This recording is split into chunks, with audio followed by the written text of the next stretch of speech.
Olá pessoal, aqui quem fala é o Eduardo Maurício e chegamos a mais um final de ano com muitas estreias, muitas expectativas, muitas decepções, porém algumas boas surpresas. E como de costume vou fazer aquele compilado dos 10 melhores filmes que assisti esse ano. Só lembrando que essa é uma lista pessoal, tá? São escolhas pessoais, logo eu não estou dizendo que esses filmes são obras-primas, mas recomendo porque de alguma forma ou por alguma razão me chamaram a atenção. E nesse vídeo farei como fiz na edição de 2014, eu vou apresentar o filme e em seguida alguns motivos que me fizeram gostar dele. Então pode ser que o vídeo fique aí um pouquinho longo. Lembrando também que o critério que utilizo independe se o filme foi lançado há 1 ou 2 ou 10 anos atrás. Se foi lançado no Brasil só em 2016, então eu considero que é um filme de 2016. Por exemplo, Os Oito Odiados. Esse filme estreou no dia 30 de dezembro nos Estados Unidos, porém aqui só chegou no dia 7 de janeiro. Então assim, o que pra eles é um filme de 2015, pra nós é um filme de 2016. Simples assim. E para finalizar, gente, essa não é uma lista comum, tá? Não espere encontrar só lançamentos comerciais, porque eu assisto muitos filmes, então espere muita variedade também. Eu estou ciente que mais da metade dos filmes dessa lista você provavelmente não viu, não foram filmes fáceis de encontrar, principalmente para quem não mora em grandes cidades, porém já fica a recomendação caso se interesse por algum deles, porque é uma lista 100% honesta e são filmes que eu realmente gosto. Tá, sem mais conversa, vamos à lista. Na 10ª posição, Memórias Secretas. Dirigido por Antoine Goyan, o filme conta a história de Zev, um senhor de idade, judeu, ex-prisioneiro de guerra, que resolve partir em busca de vingança após descobrir que o ex-oficial nazista que matou sua família 70 anos atrás está vivo e morando nos Estados Unidos. Memórias Secretas parece a junção de dois clássicos, Amnésia, já que o protagonista também sofre de perda de memória e depende de uma carta para estar constantemente se lembrando o que tem que fazer, e Um Dia de Fúria, porque assim como o personagem do Michael Douglas, ele é um simples senhor que resolve sair de sua rotina carregando uma arma de fogo com a intenção de fazer algo extremamente perigoso. Contando com uma excelente atuação do Christopher Plummer, Memórias Secretas é um filme simples, mas que te prende do começo ao fim e te deixa querendo saber até onde a história vai dar. E o final é simplesmente sensacional. Na 9ª posição, Invasão Zumbi. Dirigido por Sang Woo-yeon, Invasão Zumbi seria a bola da vez dos filmes de zumbi se não fosse por um único detalhe. É um filme coreano. Muita gente ainda tem preconceito com cinema estrangeiro. E olha que esse é o melhor filme de zumbi desde a refilmagem de Madrugada dos Mortos, 12 fucking anos atrás. No filme, um pai está levando a filha de trem para passar uns dias com a mãe, quando de repente um passageiro infectado se transforma e parte para cima de outras pessoas. Rapidamente a epidemia se espalha e os passageiros restantes precisam encontrar uma maneira de sobreviver durante todo o percurso até a cidade mais próxima. O conceito de invasão zumbi é muito parecido com o de Guerra Mundial Z, com a diferença que aqui temos um filme mais focado, mais limitado e com personagens muito mais interessantes. Logo de cara você se preocupa pelo bem-estar deles, e isso faz toda a diferença.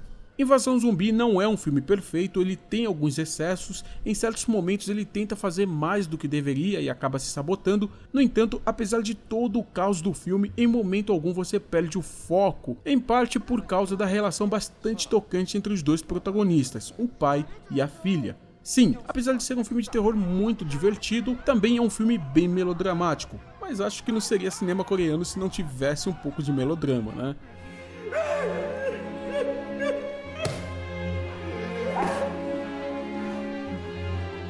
Na 8ª posição, Sing Street, Música e Sonho.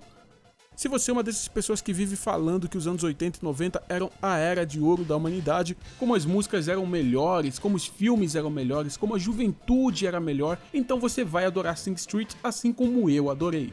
O filme se passa na Irlanda de 1985 e acompanha a vida de Connor, um adolescente que vem passando por uma fase conturbada. Seus pais estão à beira do divórcio, uma crise financeira assola o país e tudo piora quando ele é transferido para uma escola pública local conhecida por abrigar uma quantidade desproporcional de alunos malcriados. Lá ele sofre bullying dos colegas, sofre bullying do diretor, a vida do moleque simplesmente vira de cabeça para baixo. Tudo muda quando ele conhece a descolada Rafina e a convida para participar do clipe de sua banda, que, detalhe, ele nem criou ainda. Apesar de ter essa pegada meio pra baixo, Sing Street não é um drama carregado, pelo contrário, é um filme bem delicioso de acompanhar. As tramas e subtramas são interessantes, os personagens são carismáticos e complexos e a trilha sonora é uma das melhores do ano. Eu normalmente não sou muito chegado a comédias românticas, mas quando eu percebo alguma substância, aí o jogo muda. Essa é a melhor comédia romântica que eu vi esse ano. Sing Street é um filme sobre a vida, sobre a música, sobre o amadurecimento e vale muito a pena ser visto.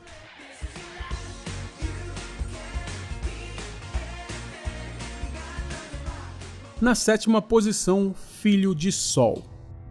Filho de Sol é provavelmente o filme mais controverso que você verá nessa lista. Primeiro porque não é para qualquer um, e segundo porque não é para qualquer um. A história se passa durante a Segunda Guerra em pleno campo de concentração e acompanha Sol, um judeu prisioneiro que faz parte de um seleto grupo denominado Sonderkommando, uma espécie de divisão que, em troca de alguns benefícios, põe a mão na massa para fazer o trabalho sujo, como por exemplo escoltar outros judeus para as câmaras de gás. Durante um trabalho de rotina, Sol fica sabendo que um garoto sobreviveu à câmara de gás, no entanto foi morto por um oficial alemão. Reconhecendo o cadáver da criança como sendo seu filho, ele resolve fazer o impossível para encontrar um rabino e dar um enterro judaico digno ao garoto. É uma trama aparentemente simples, mas acredite, de simples não tem nada. É um filme tão depressivo, tão pesado, tão ambíguo, que é difícil de absorver. E justamente por conta disso, apesar de ter gostado muito dele, eu fico com o pé atrás na hora de recomendar, porque eu sei que muitas pessoas achariam a experiência bastante incômoda. E tem outro detalhe, o filme utiliza uma linguagem muito incomum. A imagem é reduzida em 4:3, exatamente como você está vendo no vídeo, e a câmera está sempre grudada no ombro do protagonista. Como resultado, temos uma obra extremamente subjetiva que impede que tenhamos uma visão ampla além do foco do sol, o que por sinal torna a experiência toda bastante claustrofóbica. Você ouve os horrores que estão acontecendo ao redor, mas vê muito pouco daquilo. E o estranho disso tudo é que de alguma forma isso acabou deixando a experiência ainda mais realista. Filho de Sol é um filme difícil, é triste, é tenso, é pesado, porém conta com excelentes atuações e, tecnicamente falando, é uma experiência única que se difere dos tantos outros filmes sobre o Holocausto já lançados. Na sexta posição, Os Oito Odiados. Se tem Quentin Tarantino, é quase 100% certeza que tem qualidade. Na história, por conta de uma forte nevada, 3 homens e uma mulher que viajam para a cidade de Red Rock são obrigados a se hospedar em um armazém no meio do caminho. Lá eles encontram outros 4 estranhos e uma tensão rapidamente se instala entre eles. O roteiro dos Oito Odiados é como um playground do Tarantino. Temos aqui todos os elementos que o diretor adora trabalhar: faroeste, confinamento e personagens complexos. Resultado: muito suspense, diálogos inteligentes e muita violência. Tecnicamente falando, o filme é lindo. Apesar de contar com apenas um único cenário, é incrível como o Tarantino soube trabalhar com o pouco espaço disponível. A mise-en-scène desse filme é uma das melhores que eu já vi. Outro grande destaque é o elenco. As performances, como esperado, são irretocáveis. E claro, não poderia deixar de ressaltar a trilha sonora composta pela lenda dos faroestes, Ennio Morricone. Com toda essa junção de talentos, simplesmente não tinha como dar errado. E se o Filho de Sol é o filme mais controverso da lista, esse com certeza é o mais esquisito, a começar pelo título. O filme se passa num futuro não muito distante, onde é lei que todo ser humano precisa estar em um relacionamento. Caso contrário, ele é enviado para um hotel onde tem até 45 dias para encontrar um parceiro. Se ainda assim não encontrar, essa pessoa é transformada em um animal de sua preferência e enviada para a floresta. E eu vou te dar alguns segundos para você absorver essa informação. O protagonista se chama David e é interpretado pelo Colin Farrell. Ele é um desses que não consegue ninguém, então acaba sendo mandado para esse hotel. O filme é dividido em 2 partes. A primeira, temos as tentativas do David de conseguir um par e se tornar um cidadão normal. E a segunda acontece numa floresta com um grupo de rebeldes opositores ao sistema, que por sinal também possuem suas próprias regras. E não é só a trama que é estranha, a própria linguagem do filme é esquisita. Desde os diálogos, as atuações, as situações, absolutamente tudo aqui é muito bizarro. Mas ao mesmo tempo é tudo tão divertido, tão interessante e tem um ar artístico que remete muito aos trabalhos do Wes Anderson, diretor que particularmente eu gosto muito. tem sim uma mensagem por trás de toda essa maluquice. Não é uma mensagem fácil de sacar, mas se você não curte muito ficar filosofando, o filme vale pelo seu entretenimento. Se você gosta de filmes diferentes, o Lagosta é uma excelente pedida.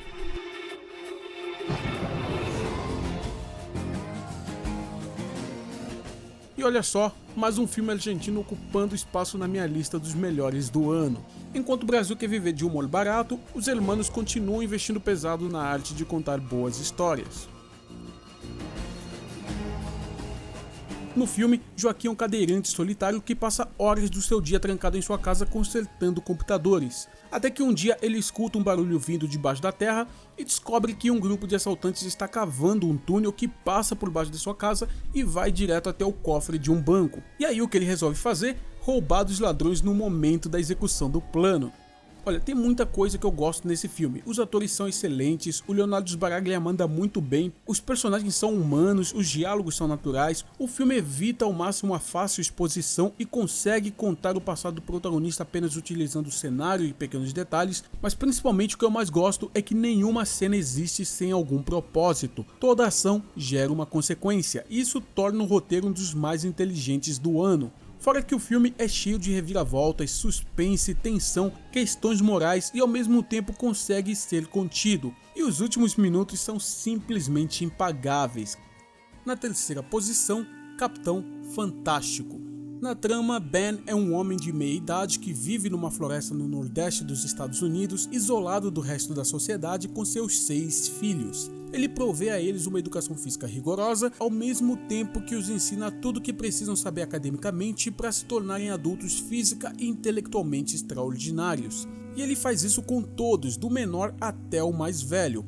O problema acontece quando ele descobre que sua mulher se suicidou e, contrariando seu último desejo, seus pais planejam enterrá-la ao invés de cremá-la. Com a missão de resgatar o corpo da mulher, ele reúne todos os filhos e cai na estrada.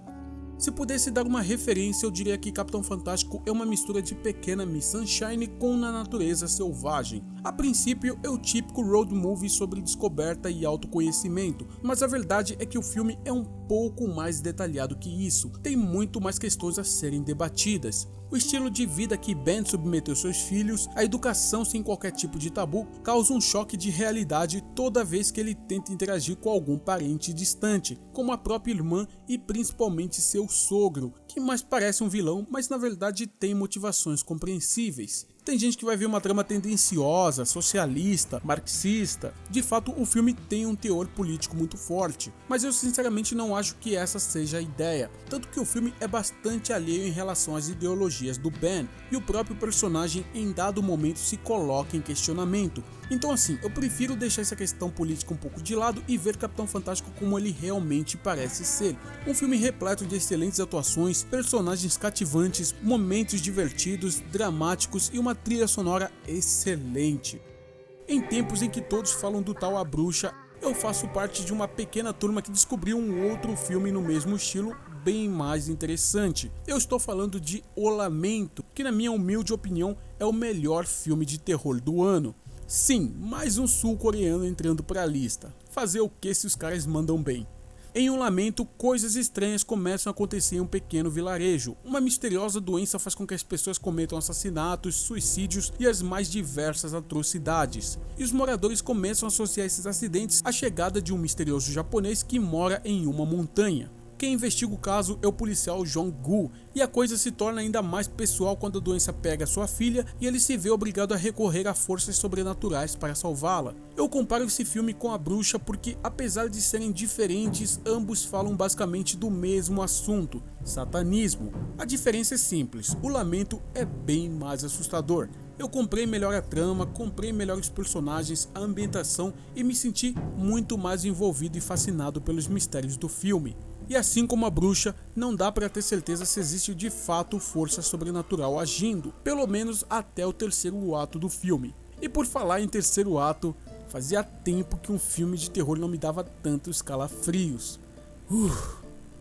E como de costume, segue alguns filmes que também foram muito bons e quase fizeram parte dessa lista.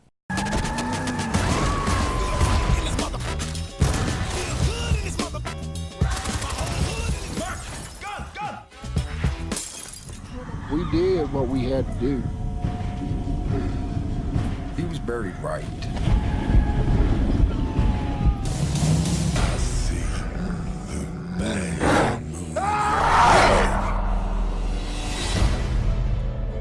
You're crazy. You're making a big mistake. He'll never find out. This doesn't have to end in a fight, Tony. You just started a war.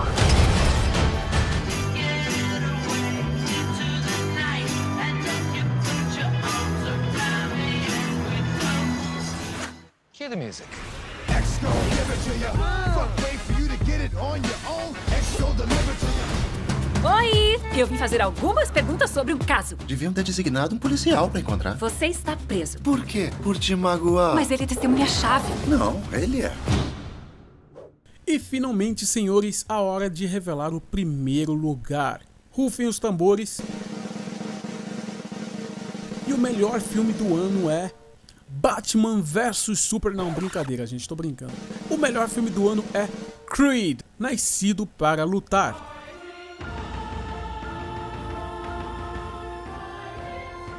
Tá, aqui vale mais uma explicação. Creed estreou no final de novembro de 2015 nos Estados Unidos, porém só chegou aqui no Brasil na segunda semana de janeiro.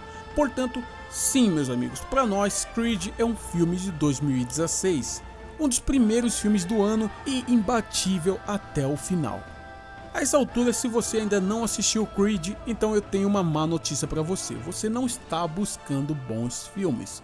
Dirigido pelo jovem promissor Ryan Coogler, Creed é uma espécie de sucessor espiritual da franquia Rocky, aquela de boxe da época do seu pai, estrelada pelo Sylvester Stallone, e acompanha o drama de Adonis Johnson, filho do lendário lutador Apollo Creed, que busca viver do boxe sem estar sempre às sombras do seu falecido pai.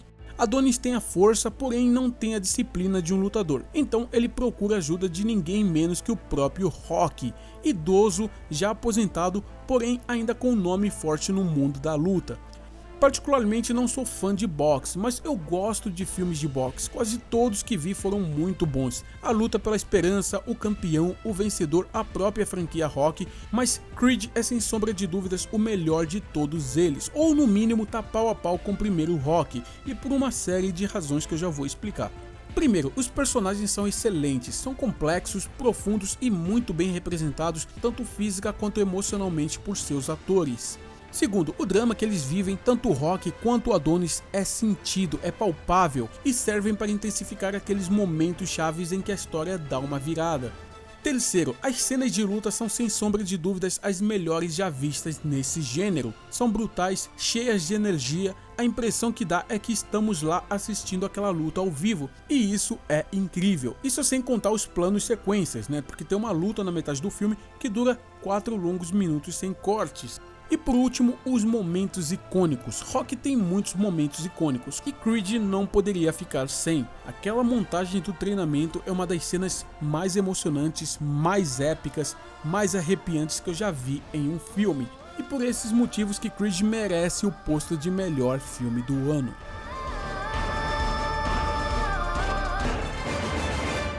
Ufa! E é isso aí, chegamos ao final de mais um ano, tivemos boas estreias, algumas decepções, claro, sempre tem, mas o importante é saber filtrar bem, e essa é a minha pequena contribuição para vocês. Não se vá ainda, porque eu quero saber quais foram seus filmes favoritos de 2016, então não se esqueça de comentar aí embaixo. E para continuar acompanhando os vídeos do Viajantes do Tempo, assine o canal, porque eu prometo que ano que vem trarei vídeos com mais frequência, tá? Promessa é dívida. Feliz ano novo e num futuro próximo a gente se vê.